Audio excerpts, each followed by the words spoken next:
നമസ്കാരം. മംഗളം ന്യൂസിലേക്ക് എല്ലാവർക്കും സ്വാഗതം. ഞാൻ ബിനി പ്രേംരാജ്.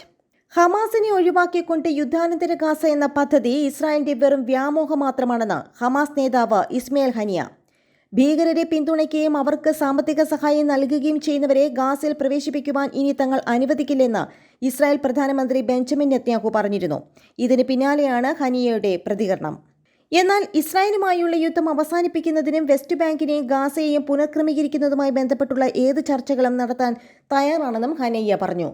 ജെറുസലേമിനെ തലസ്ഥാനമാക്കി സ്വതന്ത്ര രാജ്യം രൂപീകരിക്കണമെന്ന പാലസ്തീൻ ജനതയുടെ ആവശ്യങ്ങൾ അംഗീകരിച്ചുകൊണ്ടുള്ള ചർച്ചകളും തങ്ങൾ അംഗീകരിക്കുന്നതായി ഹനയ്യ വ്യക്തമാക്കി.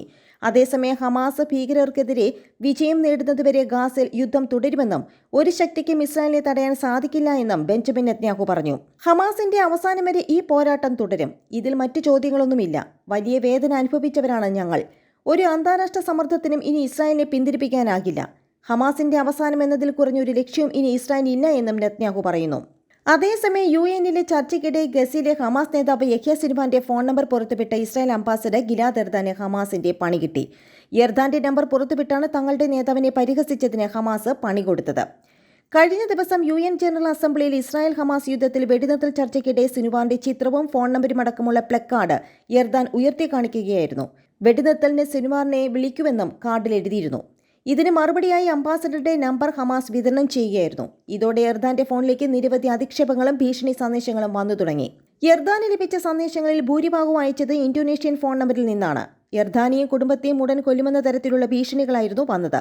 അതിനിടയിൽ ചൊവ്വാഴ്ച രാത്രി ഇസ്രായേലി ചാനൽ 30 ന്യൂസ് സ്റ്റുഡിയോയിൽ വെച്ച് മാധ്യമപ്രവർത്തകനായ ഗിൽ തമാരി സിൻവാറിന്റെ നമ്പറിലേക്ക് വിളിക്കാൻ ശ്രമിച്ചു. എന്നാൽ നമ്പർ പ്രവർത്തനരഹിതമോ അല്ലെങ്കിൽ ഫോണോ ഓഫോ ആയിരുന്നു. അതിനാൽ കോൾ വോയിസ് മെയിലിലേക്ക് നേരിട്ട് പോയി. അപ്പോൾ തമാരി പറഞ്ഞു, യഹ്യ സിൻവാർ, എന്റെ സന്ദേശം കേൾക്കുകയും ഇത് നിങ്ങളുടെ നമ്പർ ആക്കുകയും ചെയ്യുകയാണെങ്കിൽ ഞാൻ പറയട്ടെ, നിങ്ങൾ കീഴടങ്ങുന്നതാണ് നല്ലത്. ഞങ്ങളുടെ ബന്ദികളെ തിരികെ തരൂ എന്ന് മറ്റൊരാളും പറഞ്ഞു. ഇസ്രായേലിന്റെ സൈനിക ഇന്റലിജൻസ് ശേഷിയെ ലോകത്തിന് മുന്നിൽ പരിഹാസമാക്കി ഹമാസ് നടത്തിയ അൽഖസ കൊടുങ്കാറ്റിന്റെ പിന്നാലെ ഗസയിൽ ഇസ്രായേൽ വ്യോമാക്രമണത്തിലൂടെ ആദ്യം ലക്ഷ്യം വെച്ചത് 61-കാരനായ യഹ്യ സിൻവാറിന്റെ ഖാൻ യൂനിസിലുള്ള വസതിയായിരുന്നു. സിൻവാറിന്റെ വീട് നിലം പരിശമാക്കിയതിന് പിന്നാലെ അദ്ദേഹം കൊല്ലപ്പെട്ടുവെന്ന വാർത്തകൾ പ്രചരിപ്പിച്ചുവെങ്കിലും ഇസ്രായേലും ഹമാസും ഇക്കാര്യം സ്ഥിരീകരിച്ചിട്ടില്ല. ലോകത്തെ ഏറ്റവും സജ്ജമായ സൈനിക ശേഷി എന്ന ഖ്യാതിയുള്ള ഇസ്രായേലിനെ നാണം കെടുത്തി ഹമാസിന്റെ കൊടുങ്കാറ്റ് ആഞ്ഞടിക്കുമ്പോൾ സയനിസ്റ്റ് രാജ്യവും സൈന്യവും യഹ്യ സിൻവാറിനെ തെരഞ്ഞുപിടിച്ച് കൊലപ്പെടുത്തുവാൻ ശ്രമിക്കുന്നതിൽ അസ്വാഭാവികതയില്ല. കാരണം 2017 മുതൽ ഗസയിലെ ഹമാസിന്റെ തലപ്പത്തുള്ള അദ്ദേഹമാണ് ഹമാസ് എന്ന താരതമ്യേന ദുർബലമായ സംഘത്തെ ഇസ്രായേലിന്റെ ആത്മവിശ്വാസം തകർക്കുന്ന വിധത്തിൽ സജ്ജമാക്കിയത്. അഭയാർത്ഥി ക്യാമ്പിൽ ജനിക്കുകയും മിസൈലുകൾക്കും ബോംബുകൾക്കും വെടിയുണ്ടകൾക്കുമിടയിൽ ജീവിക്കുകയും ചെയ്ത സിൻവാർ ഇസ്രായേലിന്റെ ബദ്ധശത്രുവായി മാറിയതിൽ അത്ഭുതമില്ല. ഫലസ്തീനുമേലുള്ള സയനിസ്റ്റ് രാജ്യത്തിന്റെ അധിനിവേശം ചെറുക്കുവാൻ സായുധ പോരാട്ടമല്ലാതെ മാർഗമില്ലെന്ന് വിശ്വസിക്കുകയും ചെയ്യുന്ന അദ്ദേഹം ഹമാസിന്റെ സൈനിക നീക്കങ്ങളുടെ ബുദ്ധികേന്ദ്രമായാണ് അറിയപ്പെടുന്നത്. തങ്ങളുടെ സൈനിക ഇന്റലിജൻസ് ശേഷിയെ കളിപ്പാട്ടം പോലെ നിസ്സാരമാക്കി ഹമാസ് നടത്തിയ ഒക്ടോബർ 7-ലെ അക്കസ കൊടുങ്കാറ്റ് എന്ന ആക്രമണ പരമ്പരയ്ക്ക് പിന്നിൽ സിൻവാറിന്റെ ബുദ്ധിയും നായകശേഷിയുമാണെന്ന് ഇസ്രായേൽ മനസ്സിലാക്കുന്നു. ഹമാസിന്റെ 3 ഘടകങ്ങളിൽ ഏറ്റവും ശക്തമായ ഗസ ഘടകത്തിന്റെ തലവനായി 2017 തിരഞ്ഞെടുക്കപ്പെട്ട യഹ്യ സിൻവാർ തന്റെ ജീവിതത്തിലുടനീളം ഇസ്രായേലിന്റെ കണ്ണിലെ കരടായിരുന്നു. 22 വർഷത്തോളം ഇസ്രായേൽ തടവറയിൽ ചെലവഴിക്കേണ്ടി വന്ന അദ്ദേഹം മോചനത്തിന് ശേഷം കൂടുതൽ കരുത്തനായി മാറുകയാണുണ്ടായത്. 2018 ഇസ്രായേലിന്റെ ഉപരോധം ഭേദിക്കുവാൻ ഗസ ജനതയെ പ്രേരിപ്പിച്ചുകൊണ്ട് അദ്ദേഹം നടത്തിയ നിന്ദൂര്യം അടിച്ചമർത്തപ്പെട്ടവരുമായി മരിക്കുന്നതിനേക്കാൾ ഭേദമായി നമ്മൾ കരുതുന്നത് പോരാടി രക്തസാക്ഷികളാവുകയാണ്. നാം മരിക്കുവാൻ ഒരുക്കമാണ്, നമുക്കൊപ്പം ആയിരങ്ങളും മരിക്കും എന്ന പ്രസ്താവന അദ്ദേഹത്തിന്റെ രാഷ്ട്രീയ സമര ജീവിതത്തിന്റെ നേർവിവർത്തനമാണ്. 1962 ഖാൻ യൂനിസിലെ അഭയാർത്ഥി ക്യാമ്പിൽ ജനിച്ച സിൻവാർ കൗമാരപ്രായത്തിൽ തന്നെ വിമോചന പോരാട്ടങ്ങളിൽ സജീവമായിരുന്നു.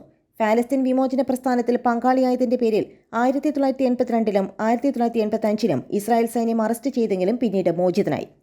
വിമോചന പ്രസ്ഥാനത്തിലെ ഇസ്രായേൽ ചാരന്മാരെ കണ്ടെത്തുന്നതിനായി രൂപീകരിച്ച മുനസമാത്ത് അൽ ജിഹാദ് വദ്വ എന്ന സംഘത്തിന്റെ സ്ഥാപക നേതാവായിരുന്നു. 1988-ൽ 2 ഇസ്രായേൽ സൈനികരെയും ഇസ്രായേലിന് വേണ്ടി ചാരപ്പണി നടത്തിയ 4 ഫലസ്തീനികളെയും കൊലപ്പെടുത്തിയതിൽ പങ്കുണ്ടെന്ന് ആരോപിച്ച് സിൻവാറിനെ ഇസ്രായേൽ കോടതി ജീവപര്യന്തം തടവിന് ശിക്ഷിച്ചു.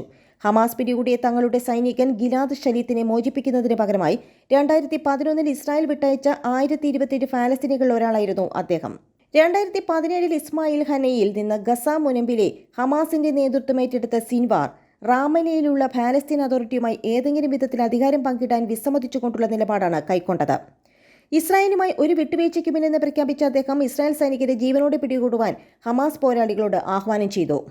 ഗസയിലെ ഹമാസ് തലവനായി 2021 വീണ്ടും തെരഞ്ഞെടുക്കപ്പെട്ട സിൻവാറിനെ കൊലപ്പെടുത്തുന്നതിനായി ഇസ്രായേൽ ഖാൻ യൂനിസിലുള്ള അദ്ദേഹത്തിന്റെ വസതിക്ക് മേൽ വ്യോമാക്രമണം നടത്തിയിരുന്നു. എന്നാൽ ഒരാഴ്ചയ്ക്കുള്ളിൽ 4 തവണ പൊതുപരിപാടികളിൽ പങ്കെടുക്കുകയും മെയ് 27-ന് പത്രസമ്മേളനം നടത്തുകയും ചെയ്ത അദ്ദേഹം ഇസ്രായേലിനെ കൂടുതൽ പ്രകോപിപ്പിച്ചു.